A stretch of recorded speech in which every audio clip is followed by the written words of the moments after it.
We're talking about backstage VIP experiences, and are they worth it? Most of the time the answer is no. Spoiler for the rest of the video, but we're going to explain why.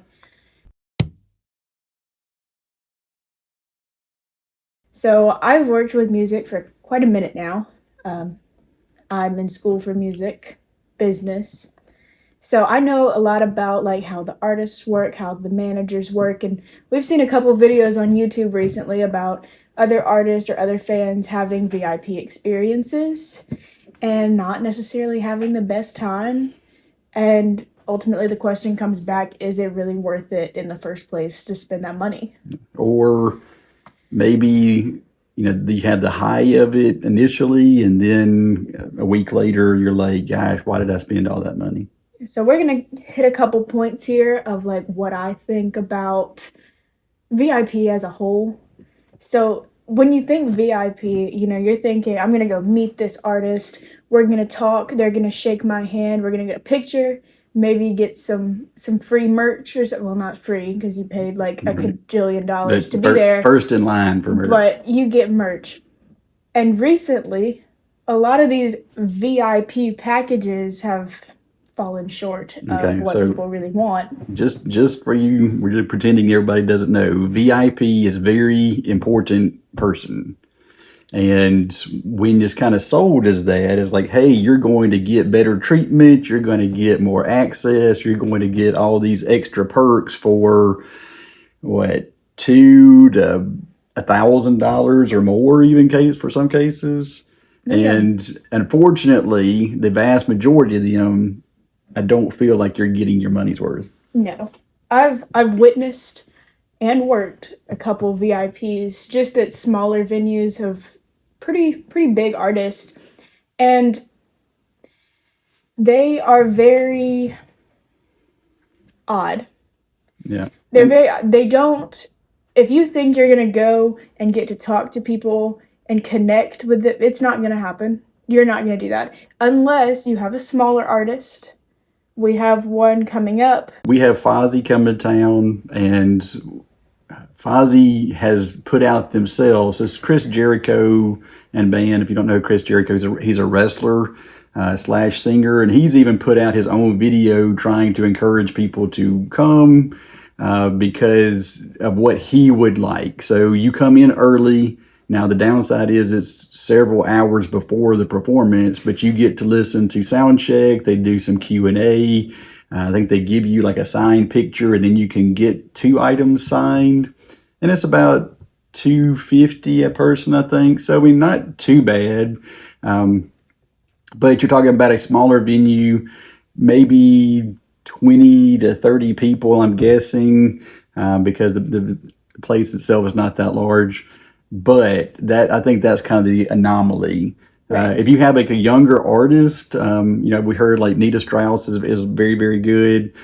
Maybe just kind of, put your expectations in line. If you're talking about somebody like, Kiss or Metallica, or even when they are good people, like sometimes it's just out of their control. Right. The big thing about VIP that I see get misconstrued a lot is that, oh, well, the artist doesn't want to spend time with me. The artist doesn't like me. Most of the time, the artist doesn't have control over their meet and greets anyway. They obviously don't have control over the merchandise given to you. They don't have control over how much time they're given with you most of the time. That's the manager. That's their staff. That's the venue staff. So if you're sitting there saying, well, Metallica didn't want to sit and talk to me. Well, maybe they did, but they can't. Yeah, and the larger the venue, the less time you're probably going to get. Probably the worst experience you're going to have. Right. And because this is mainly a money thing, and a lot of times that money doesn't go directly back to the artist as part of their contract, and like the venue gets to do it, and they keep the large majority of the profits on that. Right. It's split. So if you're sitting there and saying, well, I can't believe that this person just shook my hand and took a picture and walked away, well, that's probably all they were instructed that they could do. if they shake hands. And now we're going to move to this point that I saw in a video by Zach Adkins, I believe, made this video about his experience in some of these VIP meet and greets. And one that really stuck out to me was Ace Frehley. I know people who have worked with him directly. I've heard personal experiences from the business side, from the working side, not so much the fan side. Right. If you are meeting an artist like that and you are a big fan, then there's no reason that you should not do research into how they act around their fans. To me, when I heard, well, he was rude and he was trying to get through it, to me that makes sense because I know how he acts and I know that's what happens. You know, like, I'm not surprised that he didn't want to talk to you. He doesn't want to talk to anybody. Especially if you're a guy. That too. And you see that quite a bit as well, especially these artists that have been around for 40, 50 years, and they'll give much more attention. Like, if we go, which we have, right, and people automatically, or guys automatically gravitate to her, which is, look, it's understandable. I get it. But as myself, as a 50-year-old guy who's been a fan for somebody for 30 years, you have to temper your expectations. Right. You know, because they're not going to give me a whole lot of time individually. And as a woman, as much as you want to go out and say, you know, you hope that these people aren't stuck in these misogynistic ways, they are.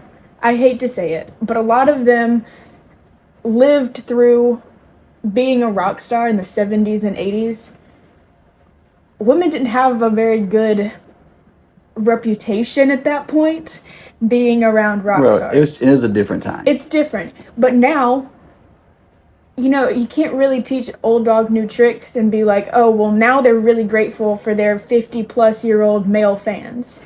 Like, it's just, in my brain, it makes sense. But I'm sure, like, hearing it come out is like, oh, you think that?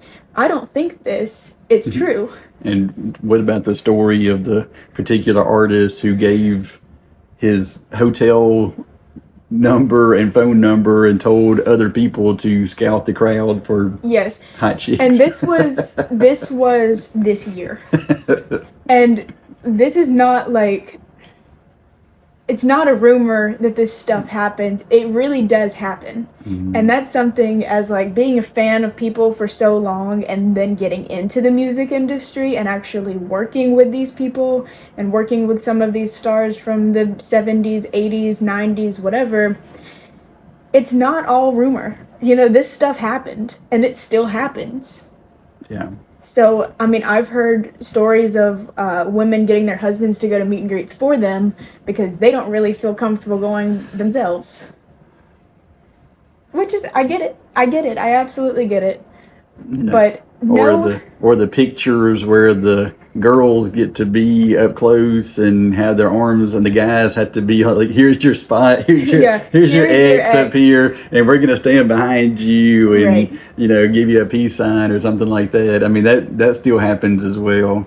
Like I said, this now we're not talking about stuff that happened a while ago. So I think now especially is very interesting time, and we have access, or you have, because we've looked at a lot of VIP, and some of them videos are not great, right? You know, but I would expect at least kind of do some research on who you're meeting, who it is, where it is, and temper it. Like if they're going to be at a football stadium, just I would lower my expectations substantially. If they're going to be at the local club and it seats 200 people, sure, maybe, but even then, that's not a guarantee. But it all comes down to who it is you're meeting. Right. If it's somebody that you've looked up to for 20 plus years and you love them, and this is your chance to meet them, sure, go for it. If you have the money to spend on it, go for it. But there again, know the person that you're meeting,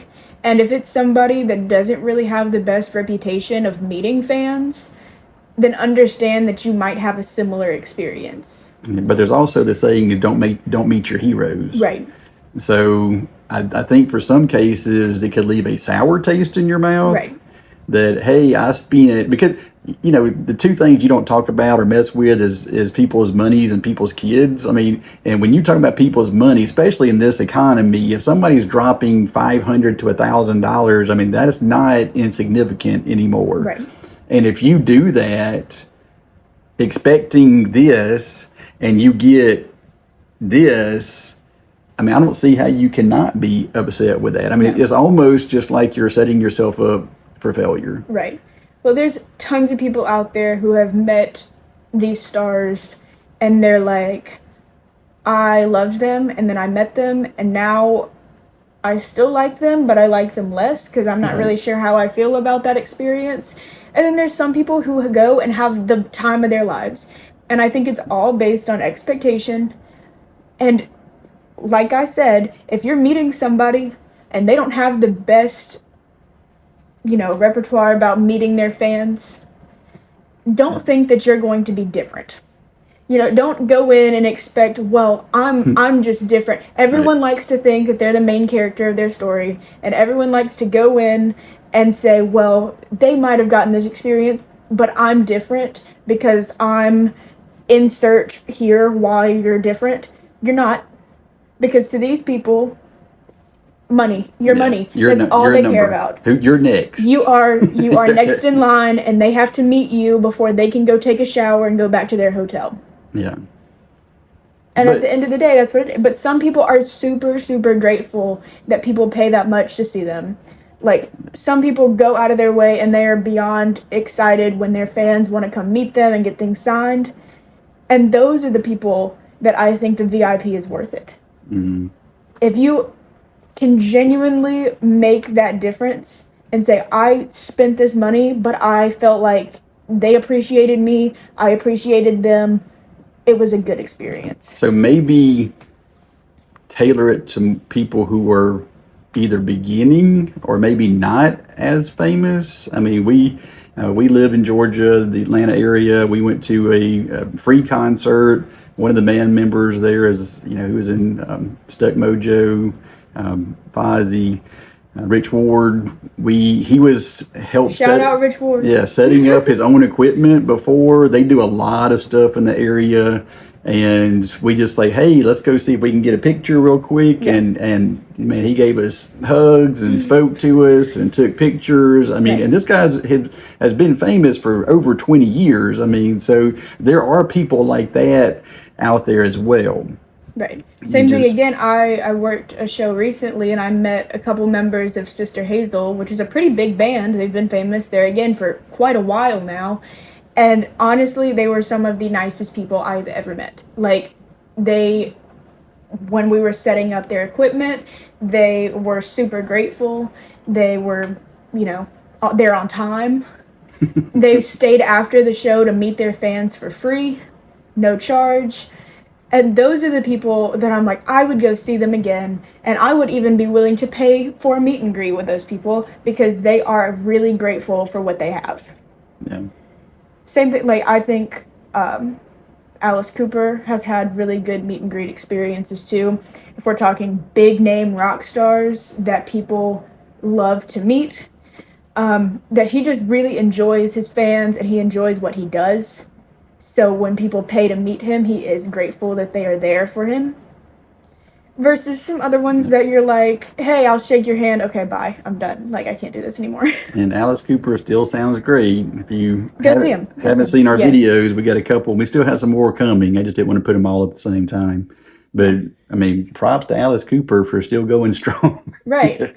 It's those people that just really love what they're doing.